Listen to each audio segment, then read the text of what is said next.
No, because I don't believe in them. If there was a talk some time ago of the poles shifting and this happening, I can honestly tell you, if the poles shifted, half the population of the world would be wiped out. If the poles actually changed and the Earth flipped over, or the ice moved one way, you'd have very little humanity left. Magnetic north is changing. Mm-hmm. That is definitely changing, but that does change. 700,000 years ago, there was a complete polarity shift. Right. So North Pole was south and south was north. That was 700,000 years ago. That's different from a movement on your axis in terms of flipping the whole Earth around. Yeah. Now then, I think it's highly likely that the north of Japan at some point will disappear. Highly likely that the north of Japan will just disappear under the water. So there will be some very, very severe consequences for the people of Japan and many of the islands around. I don't rule out local changes, but I don't envisage a massive collapse of humanity in terms of that, no. Simply because the aliens who have such an investment in humanity wouldn't allow it to happen.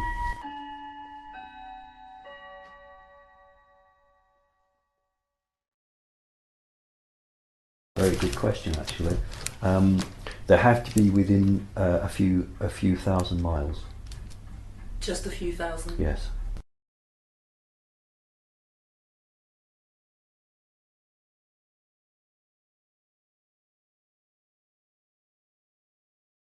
You really have got to believe that you can make change. You also have to practice. Some people go into deep breathing, some people do meditation, other people just don't seem to need to do any of that. They can just do it. Depends on where you are in the developmental process. If you know something is wrong, you have to wish and think and believe, not just I want something better, but I will make it better. This is going to happen. I am going to make this happen. And you're going to make it happen out of love and for the right reasons. And if you believe in that strong enough, and others across the planet are joining you in that, you can effect change. And Avalon would be an ideal place to start with, then, wouldn't it? Yes, it would. For instance, for me, passive resistance is if you know that the Americans have many, many, many hundreds of thousands or millions of rounds of dum-dum bullets for the sole intention of arming elite units of troops and then causing as much death as they can. Passive resistance is actually attempting to get into the minds of those individual soldiers and showing them the consequences of their actions and showing them that there is an alternative, and then they will go on with that as they will.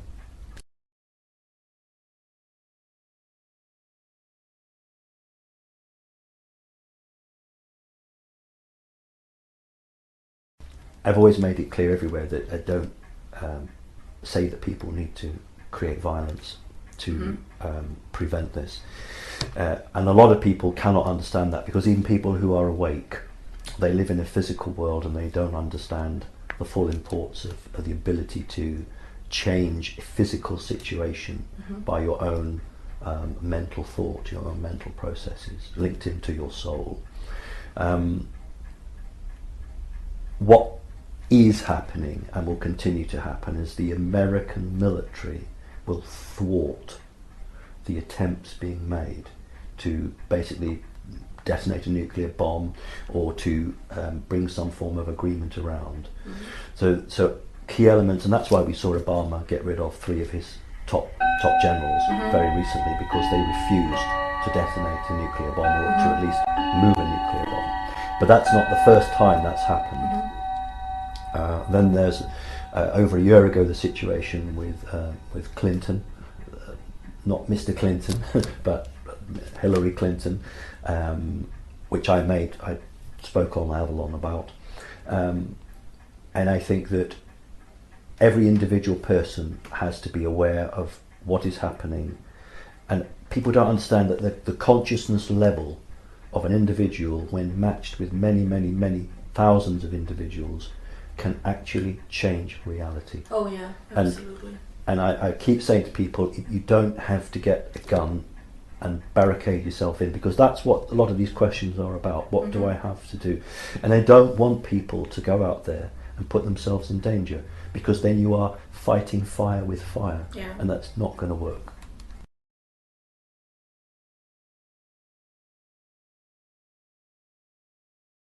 When humanity was first kicked off, very, very few people remembered who they were. Now we are 2013, and there are quite a lot of people over the planet who have woken up and remembered who they are, become aware of who they are. And it's that tipping point. It's about those people projecting their vision, their reality, and others who are not yet awake picking up on that. So these people are, it's like if you put if you have a barrel full of, let's just say, red coloured balls, and you put a blue one in, and then one of the red ones turns blue, and over a period of time the colour change is perceptible. So the larger group begin to change its dynamic, and that's what's happening with the people over the earth who are imprinting, is a good word to use, values and ideals which force others to change. And I say force, I don't mean force as in force with a gun, but force, they look in themselves and they'll look to see what is around them and say, I choose not to do this, but I choose to do that.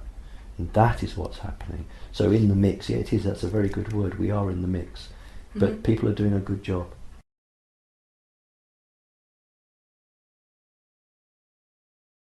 There are a number of councils, and what's happened in the last perhaps 7-8 years would be a group of off-worlders who for many, many thousands of years have not taken any interest in humanity, and then did.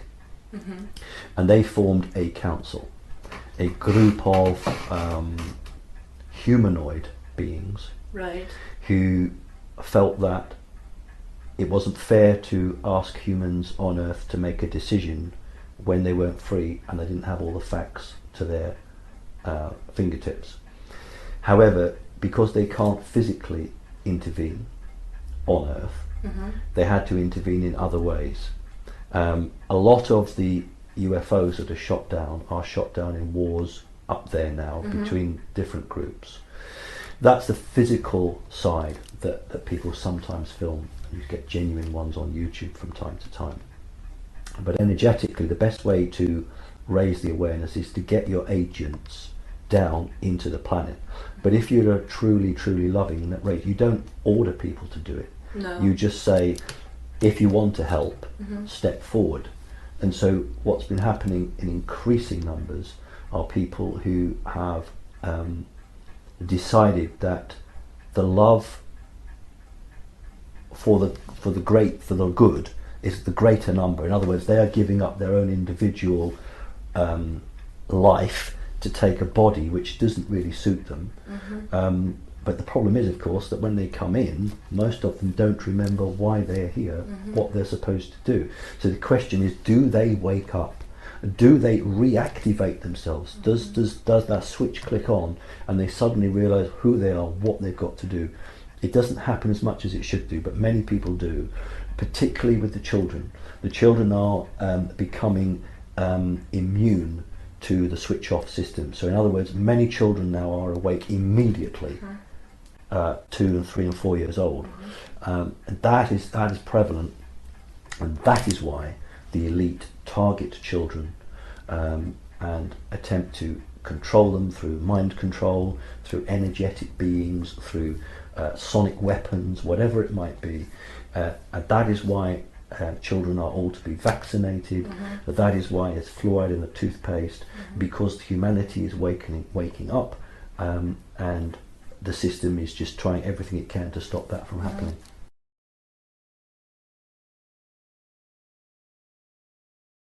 Well, they originally did, because if everything goes to plan, we will end up 5th, 6th, 7th, 8th dimension. So these creatures that are on the 5th, 6th, 7th dimension originally did inhabit physical worlds. It depends on their choice. if you are an energetic being, you still have a body, but your body is an energetic body, but it is somewhat denser than what's inside you. It has to be for the inside to retain in there. But if you choose as a people that you no longer want to live in a house, you want to live in another environment, then you will do that. So you could have a 6th and 7th dimension creature living in something that people would recognise as a house. It may look very different, but they would recognise it as a structure. There would be other creatures that would just be invisible and would just exist in the air, because that's what they've chosen to do. So it's down to what they have chosen, which is actually a lot to do with their history and where they've come from. The more connected to nature you are, the less you need the physical. The more rooted in the physical you are, the less you can let go of it.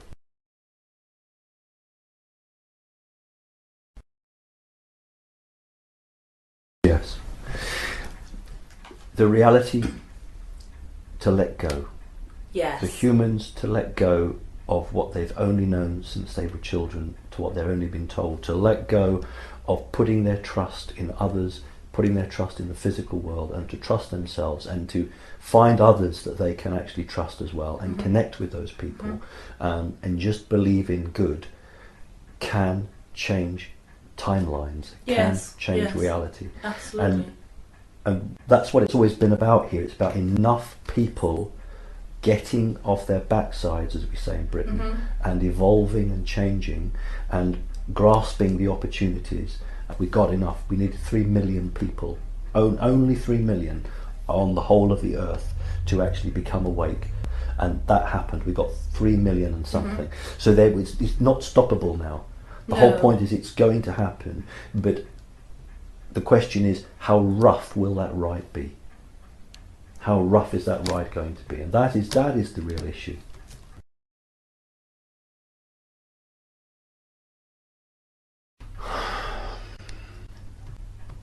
If you want to be. That's all I can say. If you want to be, you will. Yeah.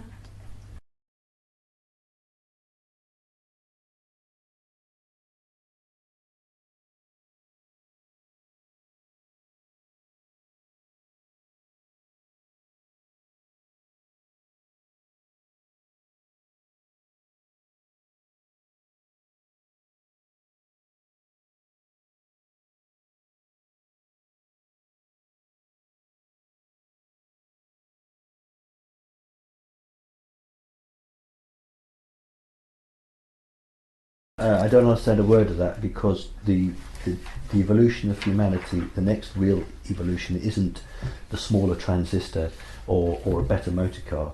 The evolution is spiritually in the mind.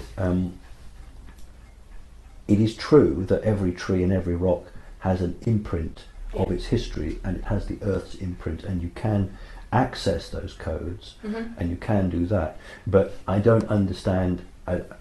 I don't want you to repeat the question, but I don't understand the concept of machines, and that part of me sounds to me the evolution that humanity must make is one that technology is hand in glove with spiritual advancement. Absolutely.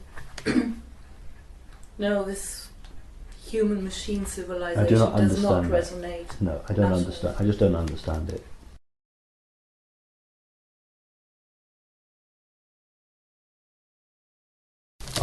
No, that's not quite right. Not in Christianity. In the Garden of Eden,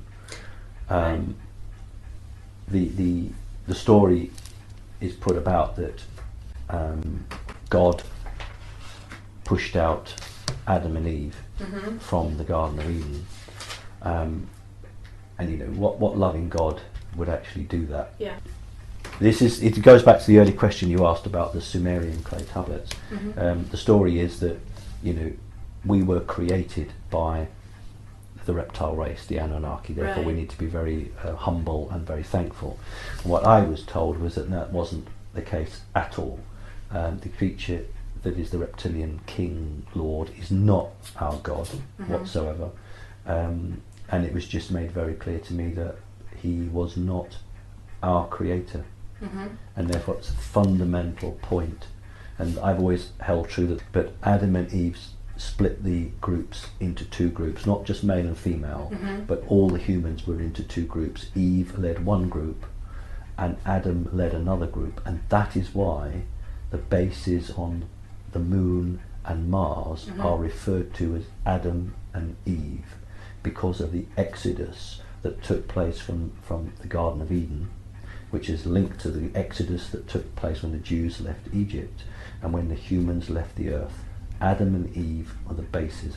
So what happened was that Adam and Eve took the humans away because they found out that the creature they had called their Lord God was in fact not their Lord God. And this is where you get the word, and you know, I do have to be careful because I respect people's religion, and I'm not about trying to hurt them or upset them.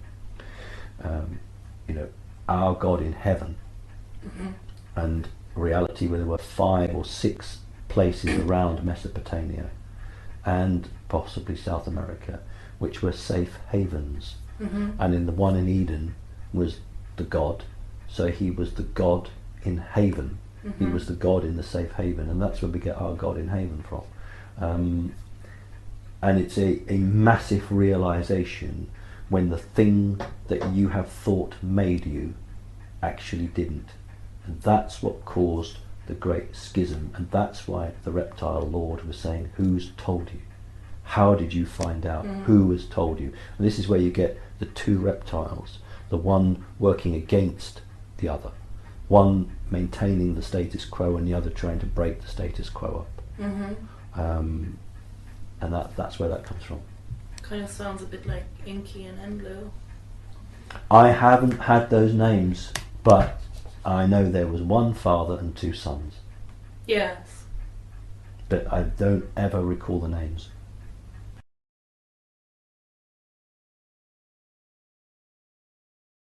Now we've had that started, and it's an incremental process. But what will happen is there will be physical things happening that you know, governments will attempt to do, and this will force people to choose which side of the fence they're on. So something will happen which is not an alien event, it's a human event. Oh, yeah. And that will accelerate the process for those people who are saying, well, I'm not having any part of that. That seems wrong. And then they'll go and do their own research, and then they'll start to change. So that will be what the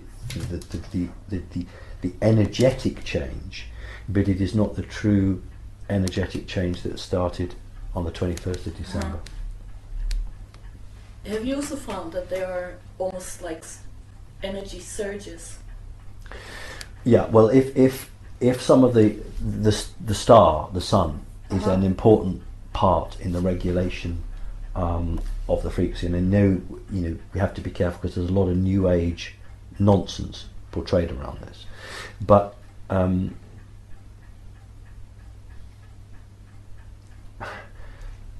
it can be altered to speed up the process. Things can be done to speed up the process. The problem with it is that a process is supposed to be natural. Right. And if you interfere with a natural process too far, then it's not free will. But there will be certain peaks that are occurring which are not totally natural, which are designed to speed up, I call it level the playing field quicker. Because we're running out of time, you see, in terms of that. We've got to level the playing field. Humans have got to be in a position where they have all the information to make a choice. Right. Because if they don't make that choice within a few years, it'll be too late anyway.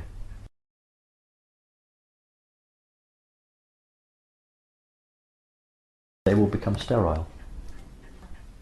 They won't be able to give birth. They won't be able to create children. That's what will happen. Because they will be so out of tune with the planet. Yes. The planet will actually reject them, and they will no longer be connected to the planet. And the planet will therefore say, well, you're on my back, you're not part of me, and these people won't be able to have children. That's what will happen. So before that, there will be what you're describing, which is the psychological breakdown, where they will just simply go mad because they cannot make those changes because they're just not designed to make those changes.